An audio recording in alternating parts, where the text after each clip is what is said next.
All right, welcome to another episode of Video Store Rejects. This is a podcast where we discuss directors' filmographies and our favorite film franchises. I'm your host, Cody House, and with me again, always swooping in when we need somebody as a guest across the pond, we got Robbie Fleming. Welcome back, Robbie. Hi, Cody. It's a pleasure to be on today's show. I'm looking forward to talking about these two great films that are set in Japan. Yeah, so we kind of got an interesting show today. It's a little different from our typical show. We had done Hayu Miyazaki as our first director. Most of those Okay. episodes are somewhere in the sands of time and on audio files, but we never got around to discussing his last, well, not his last movie, because he does have one in the making, but as of right now, his last film, The Wind Rises. Well, we're in the middle of discussing Wes Anderson and Guillermo del Toro, and we needed to do an Isle of Dogs episode. Aw. So we were talking that you said you would do The Wind Rises, and Mr. Miyazaki just celebrated his 81st birthday last Oh, week. I bet he had a right good piss up. Yeah.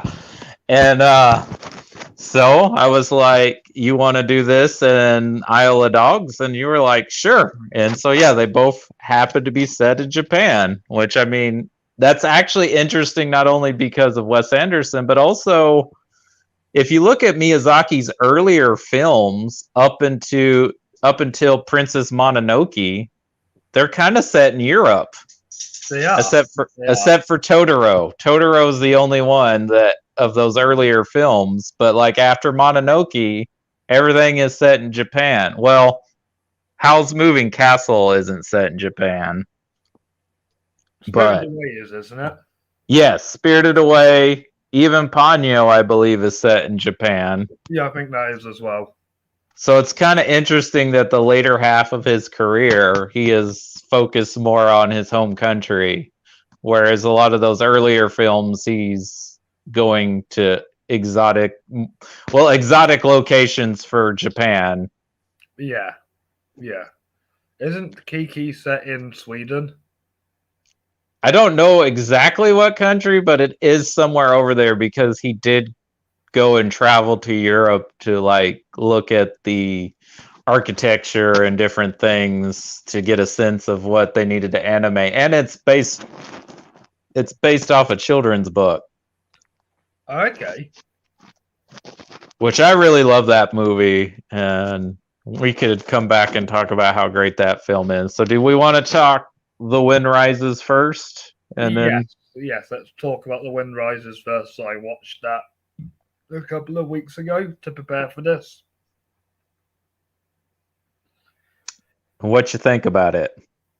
Well, it was my second viewing, and I think it is still my favourite animated movie of 2013. It won my Fleming Award for Best Animated Film of 2013, and yes, sorry, Mr. Justin Doyle, but I prefer this to Frozen. Oh, I absolutely prefer this to Frozen, and I'm not here to throw shade to Frozen, Justin. Frozen is a really well-made movie, and it sets a transitional period for the way Disney movies are made. But this is an absolute masterpiece of a film, in my opinion. It's not my favorite Miyazaki, but I think this might be Miyazaki's most personal film, and not just because the man loves his airplanes and what the movie's about, but his father designed airplanes for a living, and his mother suffered from tuberculosis, which the female character in this film has, and it's a theme he's explored before in Totoro. So there's personal things going on here for Miyazaki. He grew up in a post-war Japan. He remembers as a child like having to leave his home due to the bomb in Hiroshima and stuff during the war. and Okinawa, like all the effects of the war, he has vague memories of. And so this movie, which is about this man who loves airplanes and wants to design them. Voiced by Joseph Gordon-Levitt in the English dub. Yeah, so that's an interesting thing because there's always a back and forth with anime fans of whether the English versions are good or not good, and whether you should watch it in the original. I believe Disney still had the distribution rights of Ghibli films even when this came out. I don't know when GK Kids or whatever it's called now that has them, but it's a really good translation, and there are a couple of factors of, I think, work if you watch it in English instead of Japanese. So I have And that noticed in like the last 2 years, maybe this is just me getting more into anime in the last 2 years, but I've noticed anime is starting to become more popular now. Mm-hmm. And I think obviously it helps that Japan made a good deal with the UK during the Brexit negotiations, so I'm glad we get to see more anime in the UK. Was that a issue before? Like, were you having trouble getting animes shown in the UK on TV or in film? I don't think so, but during 2020, start of the pandemic, all the Ghibli films, apart from Grave of the Fireflies, came onto Netflix, and that's how I got more into them. Yeah, see, over here, they all went to HBO Max, except for Grave of the Fireflies. I think Grave of the Fireflies has its own rights. Oh, that's interesting, even though it's Ghibli. I always joke that they don't want it because it's such a depressing ending of a movie. Like, they're like, no, it's too much. Even though I consider it their best work. Ah, so you like that? I think it's a great movie. I don't know if I would go that far. I know that's the other big Ghibli director who's no longer with us, and I need to see more of his films. I've seen that one, and I've seen Tale of the Princess Kaguya, which is really good. Beautiful movie. Have you seen Pompoko? I've not seen Pompoko. You I need heard to that. see Pompoko. It's loads of fun. Lots of fun. I hear it's pretty wild.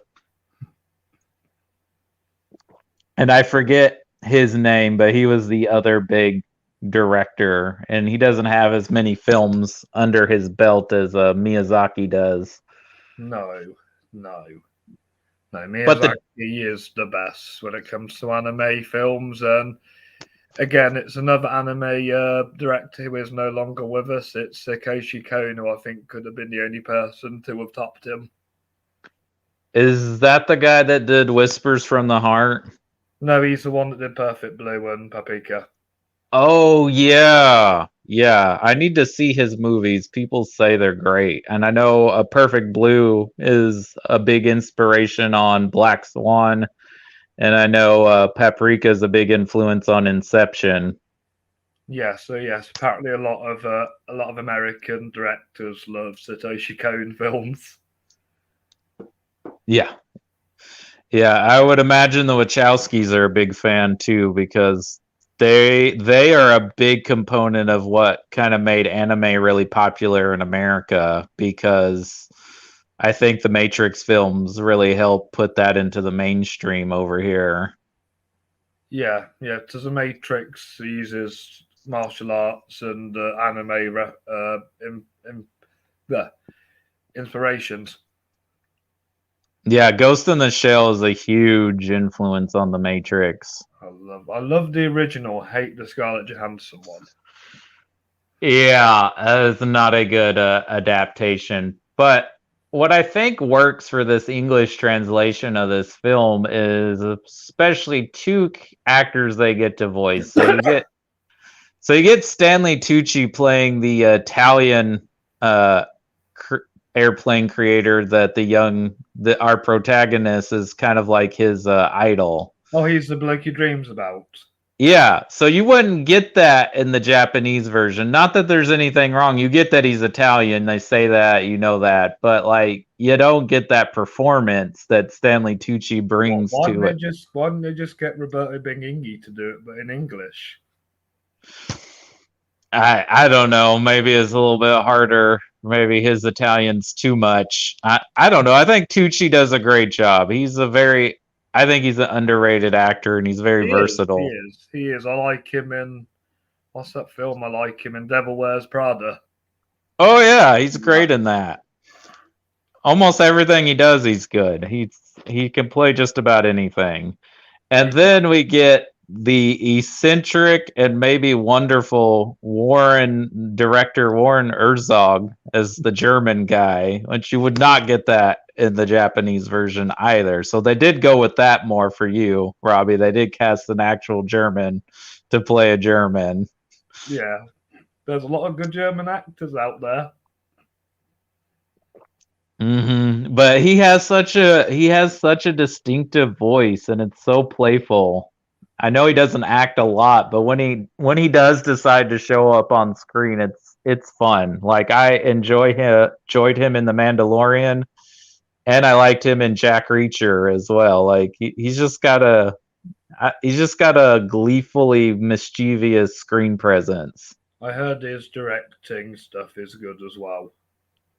Yeah, he's made some interesting films. I need to see more of his work, but what I have seen, it's pretty good. Nice. So I do like how directors can voice act, as Martin Scorsese does it in Shark Tale. Yeah, I have not seen that film.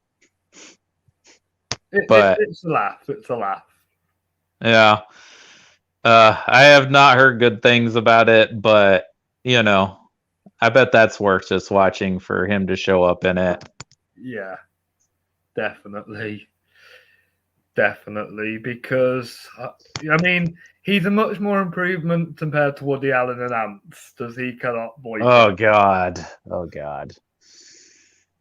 Oh, I don't think I'll ever revisit that film. And even before I knew the stuff about Woody Allen, like even as a kid, I preferred A Bug's Life over Ants. Same. As the Ant movie rivalry of 1998. Yeah. Now, do you prefer Armageddon or Deep Impact for the comet coming towards Earth? I've only seen Armageddon out the two, and I reckon that sounds like the better movie. It's the more entertaining movie. Deep Impact is directed by Mimi Leader, who unfortunately went to director jail after Pay It Forward did not do well at the box office, and she's been directing television ever since. Now that's where Wally Pfister's been after making his directorial debut. Yeah, I never saw is it Transcendence? Is that what it's called? The Johnny Depp movie? Yeah, I think he should go back into cinematography. Maybe so, but I did like the work he did on the Tick series. Ooh, that I bet he does it well. Yeah, it's really good. But I'm a fan of that property. I think every time they've done an adaptation of that, it's been good. Yeah. You see, what I like about Miyazaki's movies is they would be hard to put in a live-action film, so I would not want The Wind Rises remade as a live-action movie. I don't think you could capture just how beautiful everything is in live action. It's like watching a painting, like how the airplanes fly when we're in his daydreams, the colors of nature, even the wind, like they couldn't capture. No, you probably need about 10 people doing the color grading for that. And this is why I think it's one of his best movies, not just because of the personal things, but like this is saying a lot for an animated movie that Ghibli films, even though they do deal with heavy subject matter, I think people still think of it as children's films, which people like Miyazaki and Brad Bird and other people who have basically spent their whole lives in animation will give you a ginormous lecture about why they get mad when people call animation children's films. I get annoyed when people call animation film kids films. So I would not show a 10-year-old Akira or the Oh, well, no, of course not. But I mean, with Ghibli, they think of that because, you know, Totoro's their mascot. And Yeah. Totoro is probably the most children's film out of Ghibli films. Chris and Lindsay are joining us. Hi, guys. yeah, hey guys, we Hey, got guys. our social media manager and our fact checker and research expert with us, Chris Jacobs and Lindsay Jacobs. Welcome. Hello, guys. My partner will be here with us shortly. But it's good to see you, Robbie. Good to see you, Cody. Yeah, it's been a while, Chris, since Hellboy episode. It has been a little bit. I had to make it. I had to jump in. So, you guys continue. I'm sorry, I didn't mean to No, we just had to get started because Robbie's got to go to work later, so that's why. I totally understand. I do have a confession. We were not able to watch either of these movies. Oh no, you're missing out. I know it. I feel horrible. I had Isle of Dogs on cue and ready to go, but we didn't make it. And we tried. We had so much going on, and we were just not able to make it. But I am here, and I wanted to listen to you guys and hear about these films. I'm going to watch Isle of Dogs this evening, though. If that helps, if that makes up for it. Yes, that helps. Yeah, because me and Cody will talk about how great it is, so it makes you want to watch it. Yeah. And I'm not worried about spoilers or anything for these two films, anyway. So please go ahead. I just wanted to listen and hear about these awesome movies. So yes. What me and Cody were talking about was you couldn't remake a Ghibli movie into live action. That would be pretty difficult, and I've always wondered what one would look like. It's especially like some of our favorites, like my kids' favorites, Ponyo and Ghibli, Howl's Moving Castle, and what's the other one that my little girl's constantly watching? Does she like Totoro? Yeah, she likes that one. She loves my kids are fans of the No Face character, so Spirited Away. Yeah. Spirited Away, yeah. They love that movie, so yeah, and I'm kind of surprised, but they do want the dubbed versions, you know. They're not. My oldest is really the only one that can keep up with the subtitles, so for the younger two's sake, we do the dubbed versions. But they love them. They absolutely love Studio Ghibli. So they've done, for the most part, when Disney got the rights to them, which Disney doesn't have the rights anymore. But we were saying the English translations, the dubs are pretty good for the most part now. I mean, there used to be atrocious dubs before Disney got a hold of them, and that's why Miyazaki was infamous when he made Princess Mononoke, which Miramax did, which was owned by Disney. And I think Princess Mononoke has the best English dub. Really? Because a lot of people like to throw shade towards Billy Crudup and Billy Bob Thornton. No, you have Julia Danes and Gillian Anderson, who are both fantastic actresses. And Keith David. David. Maybe the best voice in the world. That man could just talk to me and put me to sleep. You think he has a better voice than Michael Douglas or Morgan Freeman? Yes, I think Keith David has the coolest voice in the world. I'm saying it right now. Keith David. Keith David. He is cool. I love Keith David. Yeah, but we all know how horrible Harvey Weinstein was before we even knew about the true monstrous things about him. We just knew his reputation as a producer and how he ran a studio. And so when they were and Peter Jackson hated him. Yeah. So when they were doing the English version of Princess Mononoke, Miyazaki sent a samurai sword over and with a simple note on the katana that said "no cuts." Ah, Brilliant. nice. Brilliant. But I would have expected a severed head with the katana. Like, I wonder how many times Bob Weinstein wanted to stab Harvey with it. mhm. So interesting, you guys talking about like I don't think a live action film would do these films justice, but we've been if anyone could do it, and we've been talking about him, and we're still talking about him, it would be Guillermo del Toro if anyone could do it. I could see him do a spirit. I think Pan's Labyrinth is inspired by Spirited Away. well, he's a fan of them anyway, so I think that helps. Like, and didn't he use Totoro? Like, didn't he use him on the set of one of his movies? Like one of the young actresses that. Yes. So I was gonna ask, did you guys watch the Pacific Rim episode I did with Nick Bell? So apparently, the young actress that plays the child version of I forget the female lead's name in that movie, but when they do the flashback sequences with her, the young actress had a hard time pronouncing the name Guillermo because of the double L's. Yeah.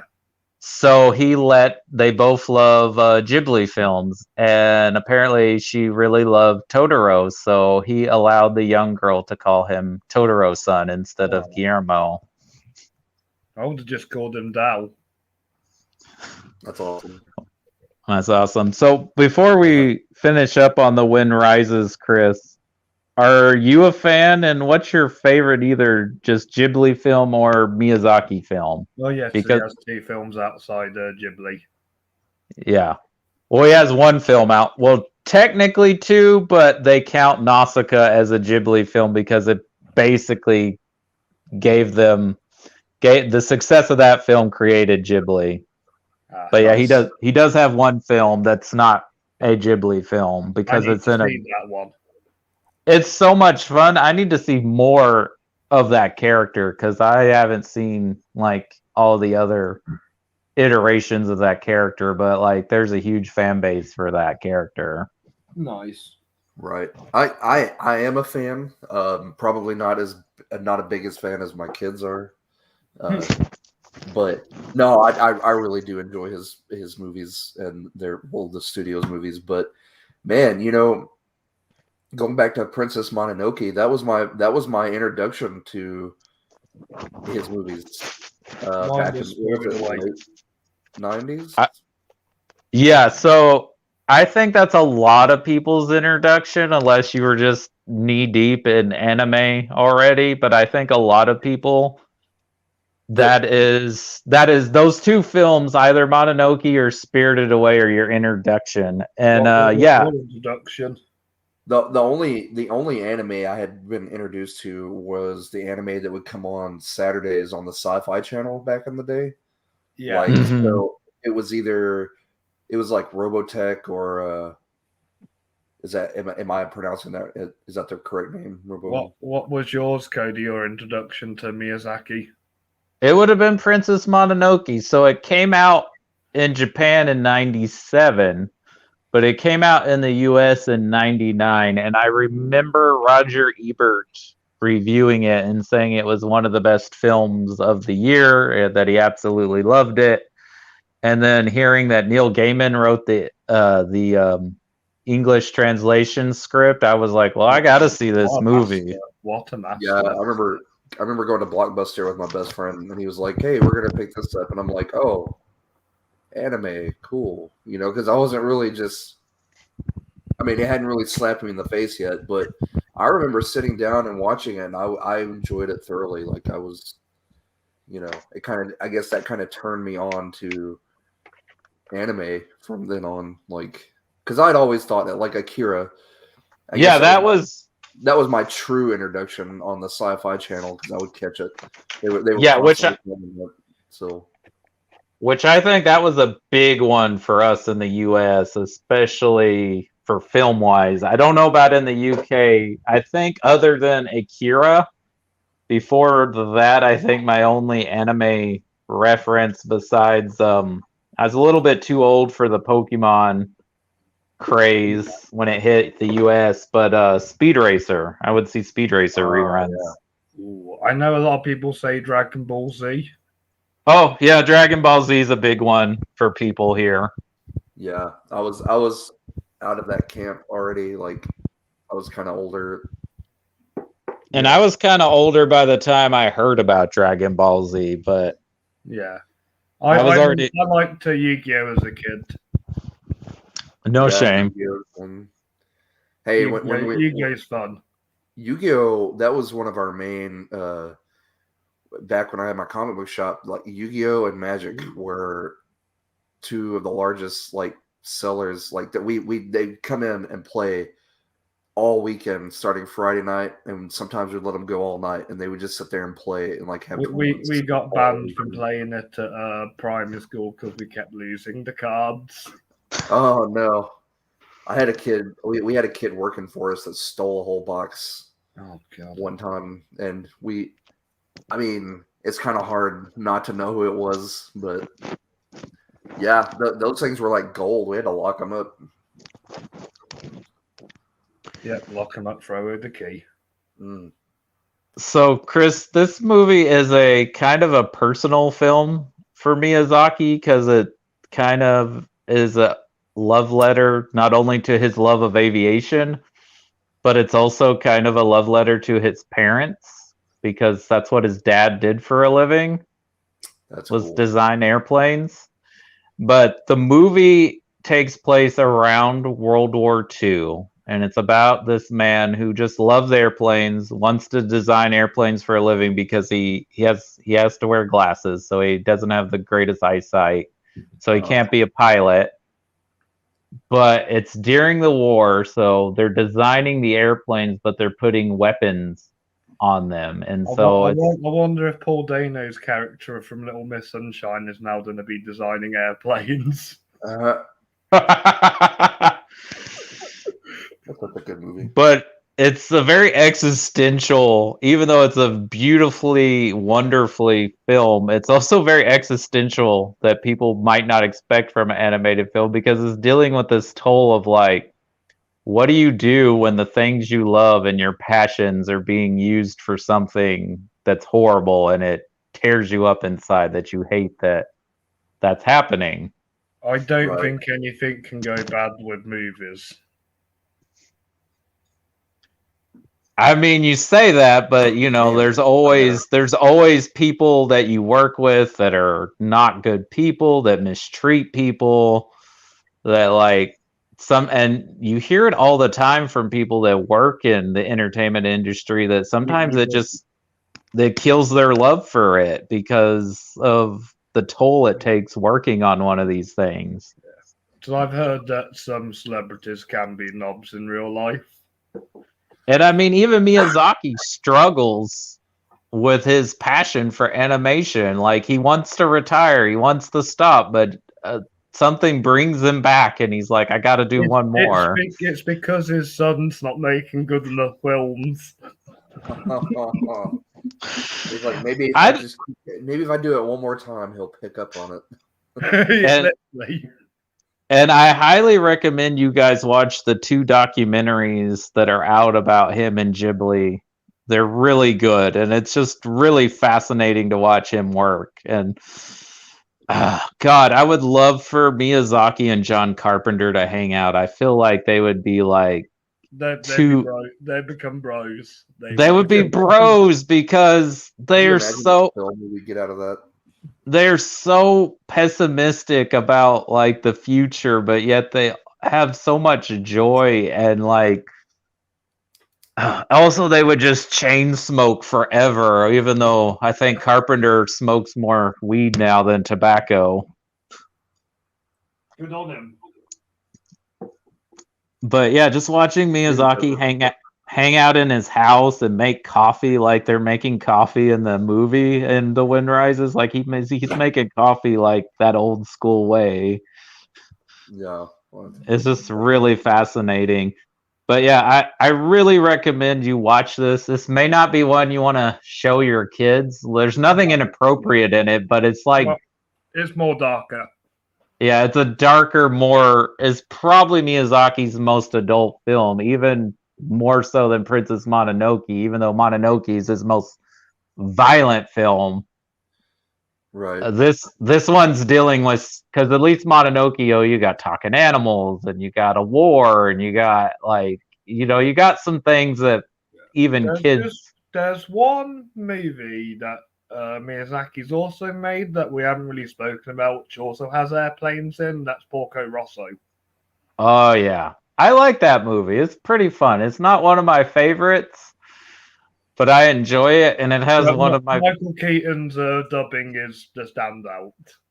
Oh man, yeah. I mean, I was gonna say it has one of my favorite actors dubbing him, and I've not watched it because I don't speak French, but Jean Reno is Porco Rosso for the French translation, so that's pretty awesome. Ooh. But yeah, and what's interesting is we deal with directors' filmographies. We haven't really gotten into older directors where like there's a cutoff of their quality of work. And Tarantino. There is no cutoff of Miyazaki. That's what I was about to say, because like Tarantino famously says he's going to retire after he does 10 movies because he wants a solid filmography. He wants people to look back at his career and say, "Oh, well, these are all good movies. I never made a bad one." I think Carpenter retired when he did. It was a good thing he retired when he did. Oh, well, yeah, because his films just kept getting worse. Yeah. And I think part of that is just the industry. And I think the industry, well, if you guys ever listen to Blank Check, they do something similar to what we do. And they just did the John Carpenter movies. And they said that maybe Chevy Chase killed him when he did Memoirs of an Invisible Man. Oh, well, yeah. He beat him. He broke him. Because apparently that was a pain making that movie. And apparently Daryl Hannah wasn't easy to work with either. But yeah, if you want to talk about a filmmaker who I think has a solid filmography, it's Miyazaki. Yeah. Even the ones I don't love, they're still very good movies. Like if they were somebody else's movies, they would be like amazing. But because they're Miyazaki's, you're like, oh, that one's fine. Yeah, he is a master. And so if this was his last movie, this would have been a perfect last movie. But I am anxious to see what he's doing, and I hope I doubt it's going to be bad, but I hope it's as up to par as this one is if it's bringing him out of retirement to make one more. Yeah. I just don't know what I would rate The Wind Rises. Do you have your own system for Miyazaki? I did. I feel like since we're kind of doubling up on this one, I'm probably not going to do it for this episode. So okay. I will say this is a great movie for me. It's not my personal favorite, but it would be in my top 5 Miyazaki films. Would you say a 4.5 star? Because that's what I'll probably give it. Yep, that's what I rated it on Letterboxd. Excellent. 4.5 stars, yeah. I need to use Letterboxd more. Yeah, I'm trying to review everything I watched this year. I don't know if I'll be able to keep up with that, but so far I have. Yeah, that's why I just stick to one movie a day. Yeah. When it's my reviews. Yeah, it makes sense. Is there anything else, though, you want to talk about before we get to Isle of Dogs? No, I think that's about it. I mentioned what I want to mention about the movie, and now let's talk about Isle of Dogs because you know, Cody, how much I love this one. Yes, I do. I forget how high. I think Justin had it the highest out of all of us, but no, it was me. I had it second. It's now third because French Dispatch is number 2nd now. But Oh, yeah, wow. Okay, you had it the highest. I think it's going to move up for me after this recent rewatch. I mean, for one thing, I feel like Wes Anderson might have personally made this movie for me. Thank you, Wes, if you did. Because one, it's a stop motion animated film, which I love stop motion animation. Two, it has dogs in it. I love dogs. I have a dog, and I've become even more of a dog person now because I have one. And it is an homage to the films of the legendary director Akira Kurosawa. So yeah, Wes Anderson, you made this movie for me, and it's wonderful. Do you think Wes Anderson's a Miyazaki fan? I would have to think so because they're both so whimsical and they're both so color coordinated and like they're both like intricate and making sure everything is exactly the way it's supposed to be. I mean, that's why it takes years it takes years to make an animated movie in general, but I think that's why it takes so long for Miyazaki to make a movie is because of how much of a perfectionist he is. Yeah, he is. And so is Wes Anderson. I think Wes Anderson might be a more approachable person. It might be a little more friendly to everyone because I think Miyazaki's got a little bit of an antagonistic, antisocial personality, even though he's full of joy. I think Wes is more strict. He's strict as a director. I think he's more strict than just arrogant. Yeah. Yeah, I think he knows exactly what he wants and knows how to get it. But yeah, this is a really well-made movie. I think there are some things he gets criticized for this, but I don't... Because he's American, he set it in Japan. I think that's part of it. I think a big part is having the Greta Gerwig character as kind of a white savior which they don't need that character, but it's fine. I like her character though. I do enjoy her character, but I can see why people have an issue with it. Yeah. And I think some people criticize that, it's set in Japan, but all the dogs speak English. You could always make a Japanese dub. You could, and there probably is. And it does say at the start of the film, all box rendered in English. Yes.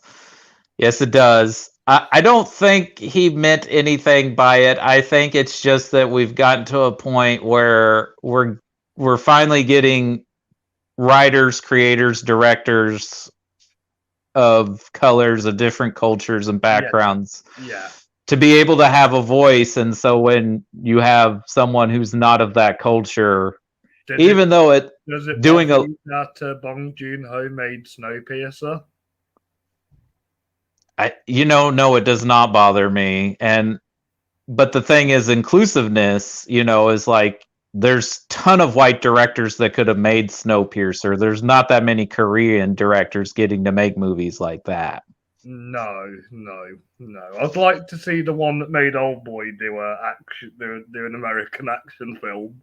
Yeah, he hasn't done an action film, but didn't he do Stoker, the movie? He did that. I still need to watch that one. So I like his movies a lot. It's very Hitchcockian. I liked it. It's very weird, though. Is it as weird as The Handmaiden?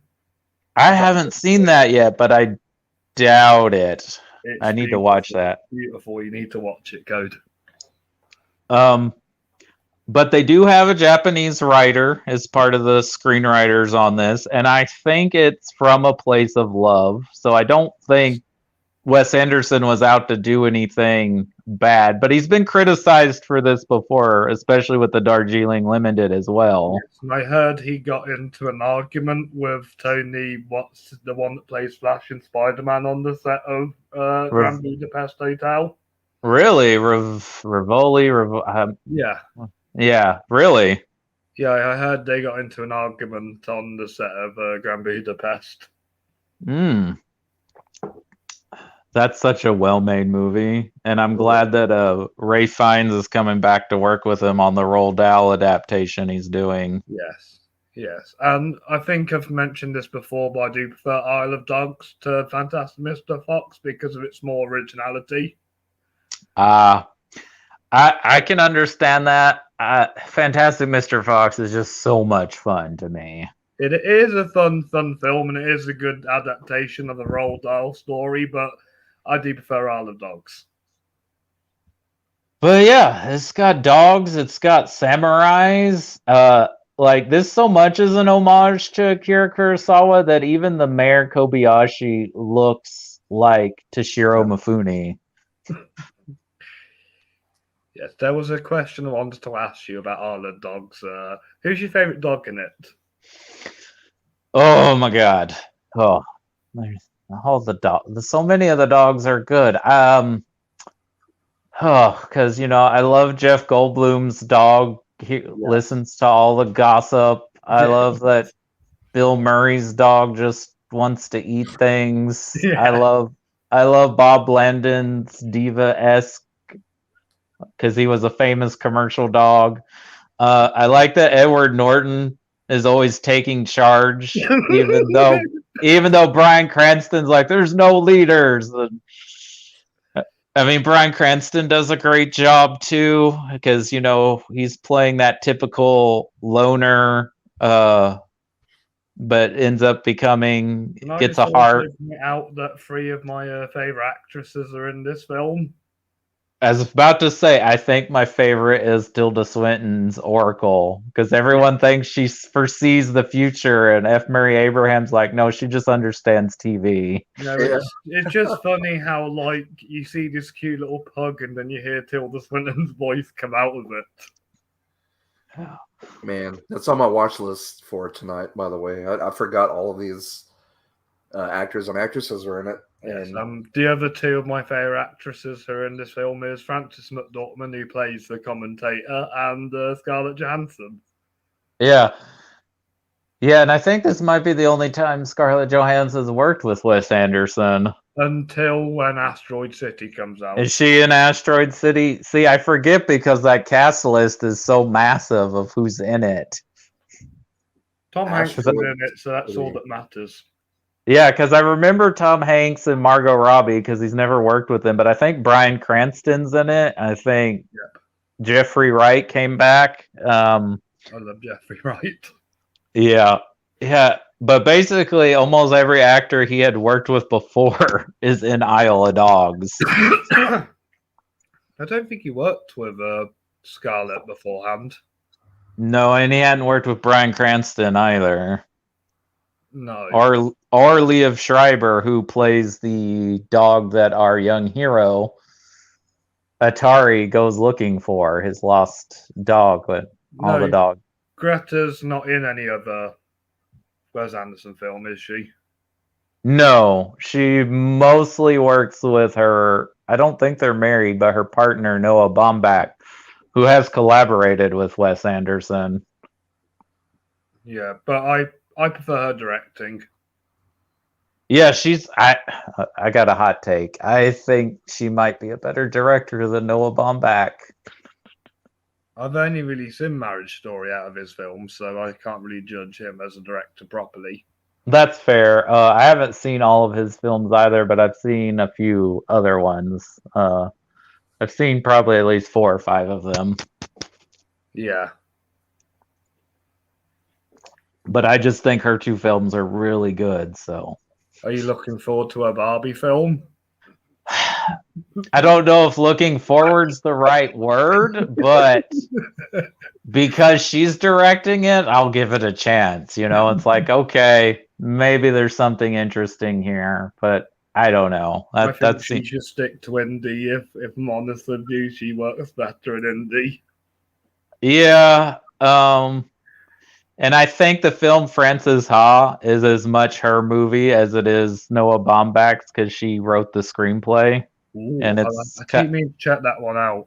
And it's kind of autobiographical to her own life. Ooh. As much as Lady Bird was too. Nice. But I mean, yeah, I think this is a really good movie and it's really well done. And I heard with this film and The French Dispatch, a lot of critics are saying, well, Wes Anderson's in this phase of where he's just doing things that like he's into or his hobbies. But I mean, Does he like dogs and newspapers then? well, yeah, I would imagine. I would think he'd have to be a dog person to make this movie, right? I mean, but yeah, like especially with the French Dispatch, because that's such an ode to like the New Yorker and those kind of style of magazines and writing that's kind of dying because of the world we're in now. But yeah, but I also think he's like, well, I like these Japanese movies, so I want to make my own kind of Akira Kurosawa version, which if you've never seen The Seven Samurai, there are soundtrack beats that are from The Seven Samurai in this movie. Oh, I watched that film for the first time last year, and it is a very good movie, but it's just so long. I mean, yeah, it's an epic 3.5 hour movie, but it is one of those movies that is quintessential to almost so many Western films. Not, I mean, not Western from genre. I mean, Western as far as the Western side of the world. We were talking about Bugs Life earlier, and that's Yep. inspired by Seven Samurai. Yep. There's so many movies that wouldn't exist without the Seven Samurai. It's so inspirational. Even Star Wars, Chris. Star Wars would not exist without Akira Kurosawa. For sure. Luke's a huge fan. My favorite Kurosawa film is probably Rashomon. I mean, that is the go-to film Twitter, film scholar one, because it's kind of the one that put Japanese cinema on the map. And if you really like The Last Duel, that is another movie that takes the Rashomon approach. I love The Last Duel more, though. My favorite Kurosawa film is actually not a samurai movie, even though he made so many of them and they're so good. But I love it's a crime film called High and Low, where Toshiro Mifune plays a owner of a shoe company whose son is kidnapped, and it's all about like trying to resolve this ransom and everything. But I mean, the man was a master. And I think Wes Anderson does a great job of Have you mimicking. guys seen Ran? Oh God, Ran is so good. It's the other Shakespeare version he did. It's his version of King Lear. Yeah, I keep meaning to see Throne of Blood. Which, Yeah, you need to see Throne of Blood, because I was about to say Tragedy of Macbeth came out. Can't wait to watch it. I've seen, but yeah, Throne of. Is it good? The production is fantastic. I just wish the performances were a lot more powerful, and it felt like some of the story of Macbeth were cut out. Well, yeah, I would imagine. But wow, really? Denzel and Frances McDormand? Yeah, I would say Francis was the better out of the two. Wow, okay. Well, I'm still going to watch it because I love the Coens. I love Denzel. I'm not putting you off the movie. You might have a different opinion to me. It looks amazing, though. It is amazing. It is phenomenal. So I love Bruno D'Albano, who I think Wes Anderson should use as a cinematographer. Yeah, is his typical cinematographer on this one? Robert Yeoman. Yeah. Robert and then Yeoman, he is a... Did Duplass do the score, or was it somebody else? Duplass did the score. Oh man, I love the score, and I love the sequences with the drums and stuff in the movie. So good. I just wish that Alexander Desplat, he made his masterpiece score the year before with The Shape of Water. Yeah, didn't he win for that one? Yes, he did. No, he didn't use Robert. He used Tristan Oliver as the cinematographer. I don't know who he is. No, I don't know that one. Okay, that's interesting. He doesn't always use the same editor. He uses different editors as well, I've noticed. Yeah.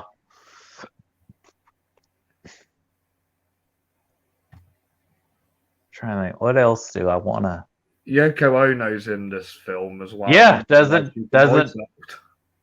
she play the assistant? Yes, and I thought she did a really good job with that. I can She imagine did. Yoko Ono coming on screen, just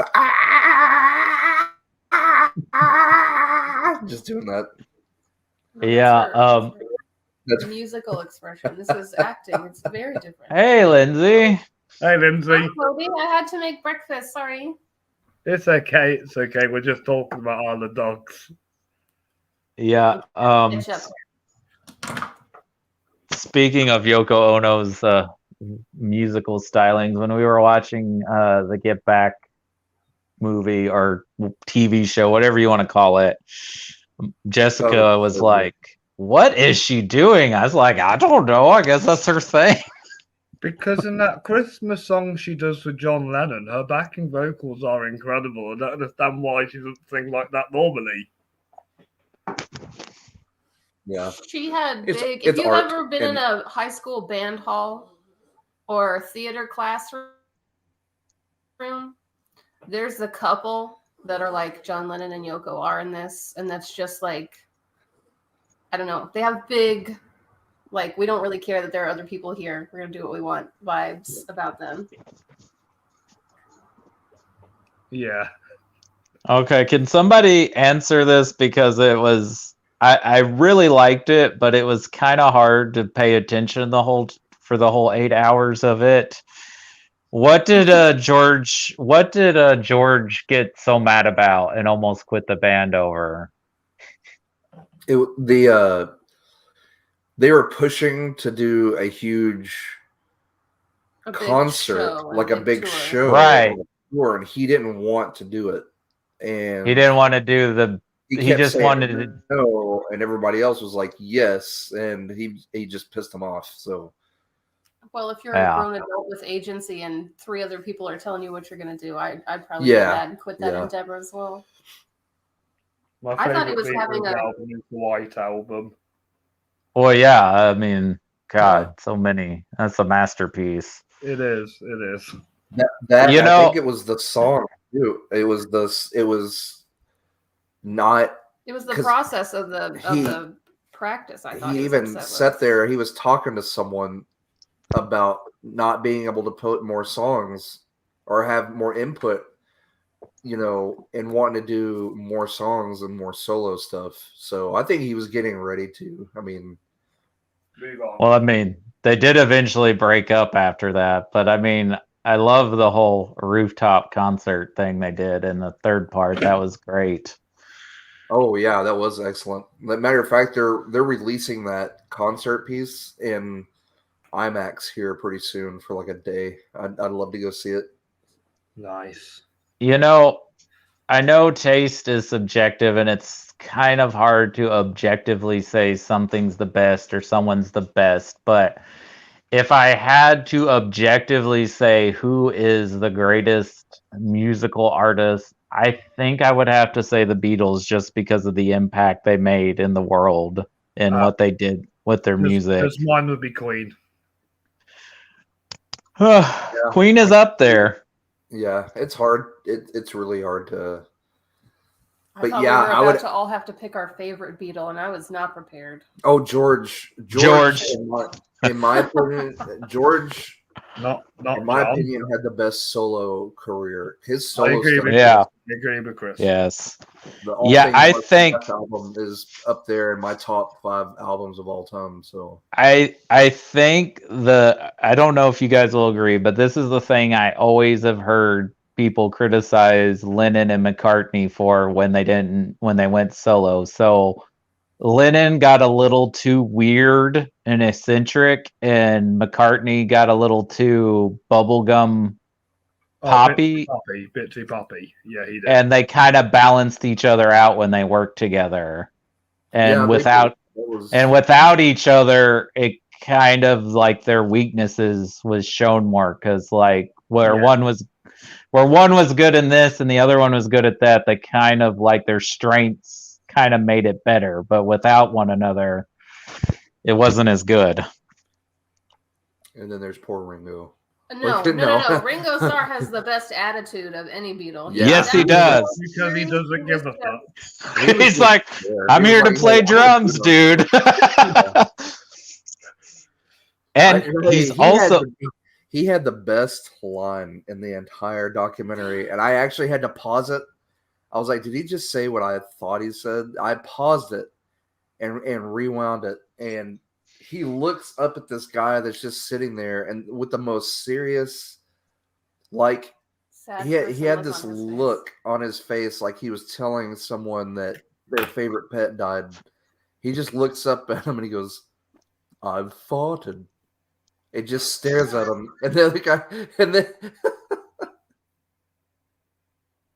and it was just the most serious, like someone was about to die. Solemn, it was very solemn. And I was like, oh my God, that was the most hilarious thing I've ever seen. And it came up on the captions too. That's what got me, is because we had the captions on. Always have the captions on. And I was like, oh my God. Next question. Before we get back to Isle of Dogs, I wish Ringo was a voice in Isle of Dogs, so that would have been hilarious. Yes. Do we think Peter Jackson will ever make a narrative film again? Maybe one day if the right project comes along. Yeah. Or you think he's just like documentaries from Peter Jackson? Oh man, let that man do more documentaries. He's great at that too. I mean, he can do whatever he wants. He's got more money than God, basically. You're like this, Cody. I want him to do a Doctor Who episode. You know, he was supposed to do one, and then it never happened. I don't know what happened. All he asked the BBC was a life-size Dalek. And they wouldn't give him one? No, they wouldn't film in New Zealand. Wow. Come on, BBC. You can fly over to New Zealand and do a Doctor Who episode. Yeah, they can. That's lame. That man lame. Has Bang Bang, and he just wants a Dalek to ride around with. So yeah, give the man on. Give the man what he wants. Peter Jackson. I mean, he did cast one of the Doctors in The Hobbit, so you know.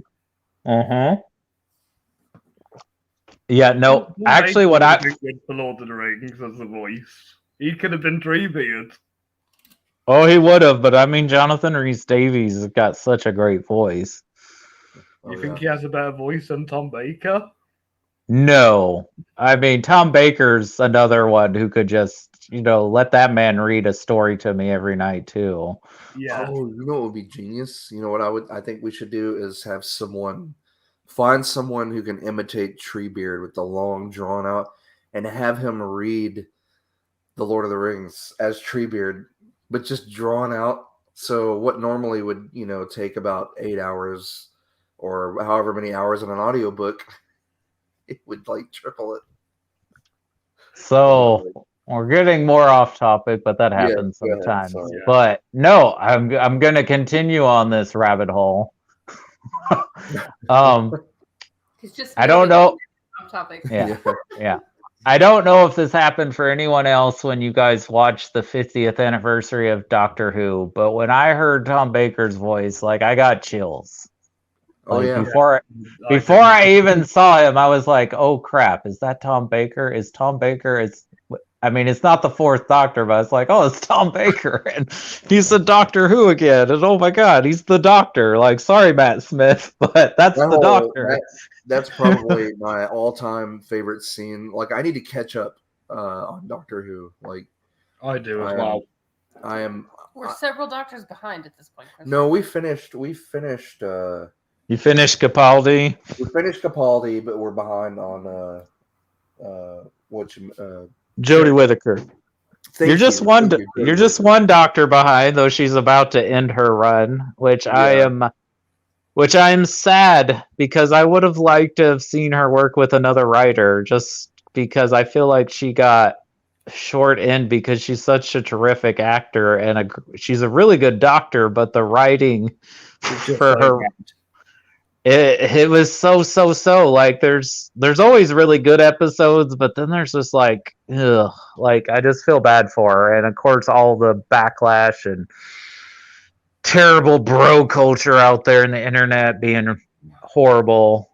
I don't know, and because she's the only one right now, it's rough because I think she was a really good doctor. Yes. There's no former doctors in Isle of Dogs, is there? No, sadly, there are no former doctors, Beatles, or James Bonds in Isle of Dogs. Just the Beatles' wife. Yep, just Yoko Ono. Trying to think what other things I wanted to bring up that I really like about this movie besides all the things we've already talked about. Is there another Wes Anderson movie coming out? Another animated two. one or a stop motion? Two. Well, he just did the French Dispatch is just now out to rent on digital or physical media now. And yeah, he finished Asteroid City, which has a ginormous cast list, and he's now announced his next movie, which is going to have Benedict Cumberbatch in it, and it's based off a Roald Dahl story. And Richard Ayoade. Yeah, which a lot of people want to be the next Doctor. He'd be amazing. He would be amazing. Yeah. What is that called, Robbie? Because I'd never heard of this Roald Dahl story before. It's not one I've heard of either. Oh darn! Look at me trying to be I don't know the word I'm looking for. I'm being terrible. I'm like the Henry Sugar and 6 more. I was like, British guy, what's the Roald Dahl story? Sorry. Sorry about that. I was just being an assumption jerk, thinking, oh, the British guy knows all the Roald Dahl stories. I wish I did, otherwise I'd help you out. But yeah, Henry Sugar, right? That's the name of it. Henry Sugar, Benedict, Zed Patel, Ralph, and Ben Kingsley. So 2 Bens, 2 British Bens. We got the Bens. Yeah. And Ray Fiennes is going to be back. Yeah. I mean, I'm signed up, whatever it is. I'm going to watch it. I mean, that's just so many boxes that fit me. Wes Anderson. He needs Roald to Dahl. do a film with Daniel Craig. Yeah, I could see Daniel Craig in the world of Wes Anderson. He could work. And if I wanted Wes Anderson to do a remake of one movie, it'd be Metropolis from the 20s. Oh, that would, yeah. That would look amazing. In stop motion. But I want Daniel Craig to be in an Edgar Wright movie because he needs to work with another Bond. He's worked with Brosnan.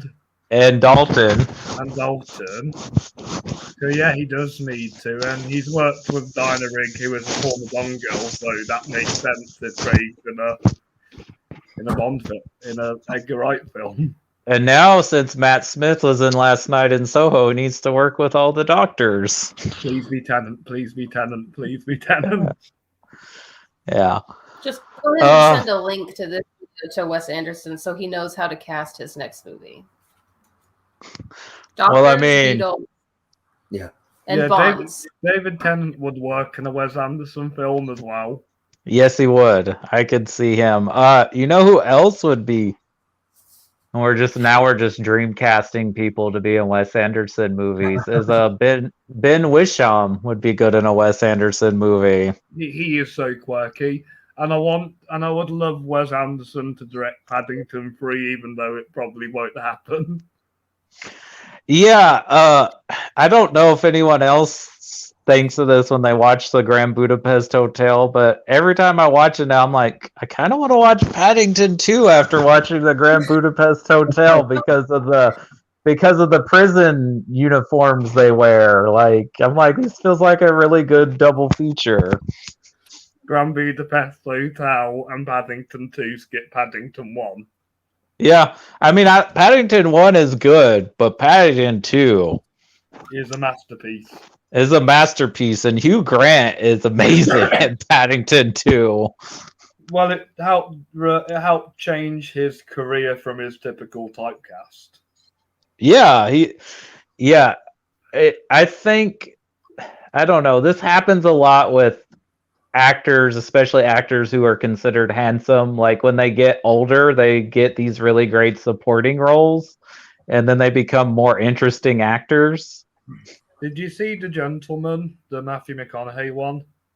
Yeah, Grant and Charlie Hunnam were actually my favorite parts of that movie. Nice. I like I that did. movie. I think it's fine. I didn't like it as much as I wanted to. It felt to me like Guy Ritchie's like, "Hey guys, remember those movies I used to do?" It feels like a 40 or 50-year-old dude like trying to show off how awesome of a skateboarder he used to be when he was in his 20s. Yeah, sounds about right. It's like that old guy trying to tell you how awesome things were in his day. Guilty. Oops. You're already an old man, Christopher. No, I love The Gentleman, really. Yeah, it's certainly better than some of his other movies, though. I do like the Sherlock Holmes, and I liked Men from U.N.C.L.E. My complaint, I really enjoyed the Sherlock Holmes movies. And don't get me wrong, I'm a huge Robert Downey Jr. fan, but I really thought that they could have done better with Sherlock, with casting Sherlock. I know that might be blasphemous to some people. Really? I really think like he the should have story. worked on his British I like a lot better. Because his British is better in Scotland.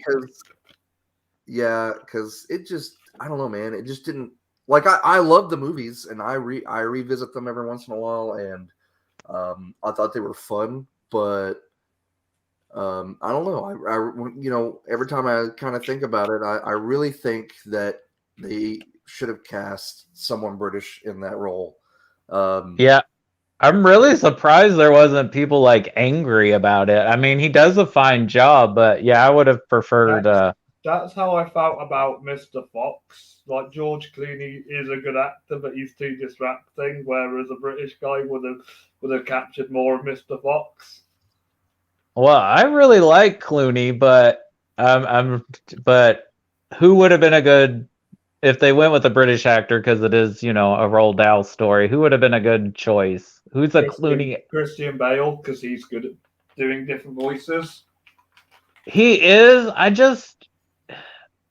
don't know if his charisma is the same of what Clooney has. Like, I don't think I could have been bamboozled by Christian Bale. I can be bamboozled by George Clooney.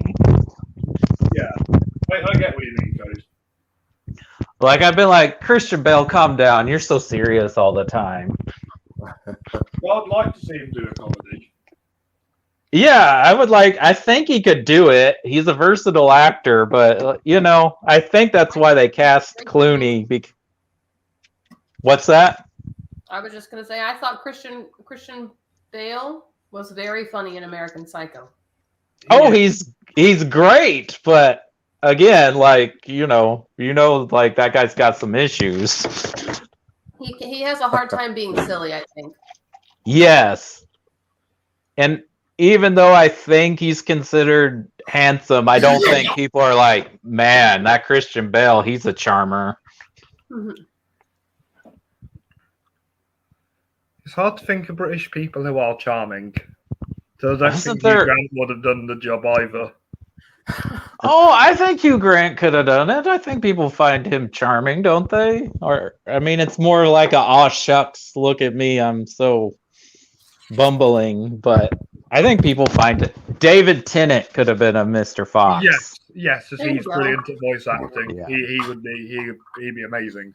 I could be bamboozled by David Tennant. Maybe now we're just kind of seeing who my man crushes are. Yeah. So, what would you rate Isle of Dogs out of 5? I'm gonna give it 4 out of 5. It's not in my top 4, I think it is now in my top 5. But I mean, it's so hard with Wes Anderson because I pretty much like all his movies. There's Do you only prefer like, Isle of Dogs to The French Dispatch? yes. I got to watch The French Dispatch again, but I think my issue with that movie just from first watch is that because It's a lot of because stories being pushed in it. yeah, because it's connecting it's different stories. There's not an overall, I don't really get attached to any of the characters. No, I just like hearing their interesting stories. Yeah, it's just like, oh, that's cool, and oh, this looks nice. Like, it's a good movie, but I think it might be my least favorite Wes Anderson movie right now. Do you think Life Aquatics is better? The interesting thing about doing this show and having guests on is like even some of the movies that I'm not really that crazy about, every time we've had a guest, they've like come in passionately and have talked about why they like this movie and what it means to them, and they like bring up I would give Isle of Dogs a 4.5. Yeah, and it's a really good movie. I think, if you like the things that I mentioned, that why I feel like Wes Anderson made this movie for me, then you're really gonna dig this movie. The music, the animation, the voice acting, the dogs, the funny characters. What isn't there to love about Isle of Dogs? I mean, I guess if you don't like animated films or you don't like, I mean, we all have to admit, as much as we gush about these movies, that Wes Anderson is not a palette for everybody. He's not a Spielberg. No. Right? I remember we had this chat with Justin that his movies are quite similar to each other. Yeah, they are. He is one of those directors that, like, which is when I read people give a Wes Anderson a bad review and then I know they've given another Wes Anderson movie like a glowing review, I'm like, okay, you can have your favorites, but I'm kind of confused why you didn't like this one, because they're kind of all the same in a way. And I don't mean that as like a jab or a criticism against Wes Anderson. It's just it's that he's kind of his own genre. Yeah, I've been thinking about that for years. It's not like he's like the Coen brothers who just tries different things. Yeah, but see, I kind of put them in that same box, even though they've done so many. Not all their movies are comedies, though. No, not all their movies are comedies. They've played in different genres, but there's always some kind of humor in their movie, usually. Probably not in Tragedy of Macbeth, but usually. All No Country for Old Men, because I've read bits of the book and the book sounds funnier. You don't think the stuff, like, I find some of those people, maybe because I live in Texas, I find some of those colloquials, because I think they pick up colloquialism really well. There's stuff in No Country for Old Men that makes me laugh, like the woman that works at the trailer park. Ain't you heard? I can't give no information. like it's not really a funny movie, but these people are making it funny. Like, I think Fargo's funny because of the accents. Like, it's not really supposed to be that funny of a movie, but when I showed my friend Fargo and the Big Lebowski, he said Fargo is a serious film that becomes funny, and the Big Lebowski is a comedy that becomes serious. Yeah. Lebowski's my favorite out of his, but we'll get into that later. So there's all these things that make their movies similar, and plus, all their movies revolve around basically the plot is a clusterfuck, because our protagonists get themselves in situations that are too big for them. It gets way out of control. People keep making bad decision after bad decision, and things blow up in everybody's face. And on that note, I am really looking forward to talking about Burn After Reading when we get to that. Which might be the most meta Coen Brothers movie ever made, because I feel like it's commenting on their own movies. And it's their stupidest as well. Yep. Which kind of makes sense that Joel's doing Macbeth, because that's basically what happens in Macbeth. It's people getting way over their head, bad decision after bad decision. Yeah. But yeah, it just seems weird to me that there are people who like Wes Anderson, but then like kind of poop on one of his movies. Because I feel like if you like Wes Anderson, you kind of like all these movies to Yeah, because various one degrees. of my friends, she loves Wes Anderson and she can't get into the Grand Budapest Hotel for some reason. Of all the ones to not get into, oh my god, that's like probably not, it's not my personal favorite, but that's probably like the best he's ever been at directing a movie. I know, right? Like that is just a superbly made movie. That's like him at the top of his game to me. But I don't have anything else really I guess I can say about this movie except that it's really good. And if you like dogs, you're going to really like this movie. Or if you like Japanese cinema, you're going to like this movie. Yeah, or stop motion, because I do know a Yep. couple of Wallace and Gromit fans would recommend this movie too. Yeah, stop motion too. Like there's a lot of things. And I think that's a medium that plays well to Wes Anderson's strengths as the filmmaker. Because you have to move everything like one tiny little skosh at a time, and he's very what's the word, meticulous about how he dresses characters and sets. Yeah, and it's probably easier for him to direct the actors because they're not on set. He's just doing voice work with them. Literally. This is why I love coming on this show, because we end up trying to talk about one movie, we end up talking about 10 more. This is what happens when you get a bunch of people together. And we've spoken about 2 movies today, and we probably end up talking about 20. That's what happens. And you know what? I'm here for it. It's fine to have tangents and things that relate back and forth to different things. If we spoke about the one movie all day, the conversation would get a bit boring, and there's other movies we love to talk about which are kind of similar to these 2 as well. Of course. And the main thing is we did talk about them. It's not like it's not like, yeah, that movie's good, but let's talk about this one. But I am afraid when we get into some of these Ridley Scott movies, when we do Ridley Scott, that it's going to be very short conversations and we're just going to start talking about other things. When you have me on Gladiator, I'll be talking about every single bit of Gladiator. No, Olaf, you have thoughts on Ridley Scott? Director's cut, right? Does your dog like Ridley Scott?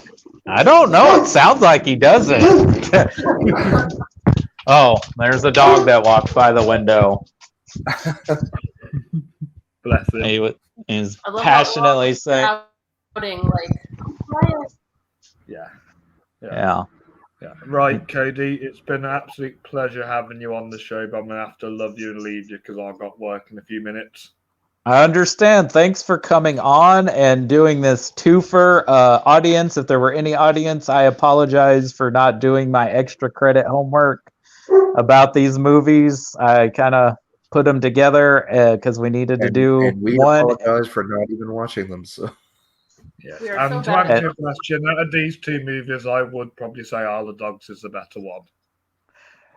I would say I think I prefer The Wind Rises overall, but if like we're talking which one I would watch more, I would watch Isle of Dogs more. It's got more rewatchability. 100%. But Robbie, you're going to be back with us next week to do Guillermo del Toro with The Shape of Water, the Oscar-winning film. Thank you. I am going to find an excuse to watch. I got an excuse to watch it now. You know, we have not watched it either, so it'll be a first time for us. You will love it. It's one of the most beautiful films in the world. Really? Yes, well, is that I watched Crimson Peak and I was set to talk about it with Cody and our guest, but I was not able to make the show. I did have thoughts on Crimson Peak. I was not a huge fan. No, Yeah, Shape of Water. I don't mind it.